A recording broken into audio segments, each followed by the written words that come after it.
When Marth and Roy debuted in Super Smash Bros. Melee, the majority of players knew next to nothing about them. Not only had Marth's two games, Fire Emblem Shadow Dragon and the Blade of Light and Fire Emblem Mystery of the Emblem, only been released in Japan, but Roy's debut game, Fire Emblem The Binding Blade, wouldn't release for another 4 months due to delays, and again as a Japanese exclusive. While developing Melee, Sakurai based his portrayal of Roy on descriptions he had received, but said that when he got to play Binding Blade later on, he felt Roy's personality was different from what he had made it in Melee.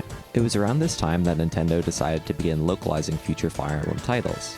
Part of this can be attributed to Marth and Roy's popularity, but a director that worked on Fire Emblem The Binding Blade, Kentaro Nishimura, said that the positive reception in the West of Advance Wars, which is another strategy game produced by the same team as Fire Emblem, made Nintendo believe Fire Emblem could do well overseas. While Marth got to star in a DS remake of the first game in the series called Fire Emblem Shadow Dragon in 2010, Roy wouldn't be so fortunate. His only game, Fire Emblem Binding Blade, has never been localized or remade, and his only canon appearance in English is in the epilogue of Fire Emblem The Blazing Blade, and this epilogue was even entirely removed in the European release. Despite these struggles, Roy has managed to become a well-known icon of the Fire Emblem series, and he would get to make cameos in Fire Emblem Awakening and Fire Emblem Engage. Though he would skip Super Smash Bros. Brawl, he would eventually get added to Smash 4 as DLC, releasing on the same day as Lucas, who infamously shares Roy's struggle of having no localization.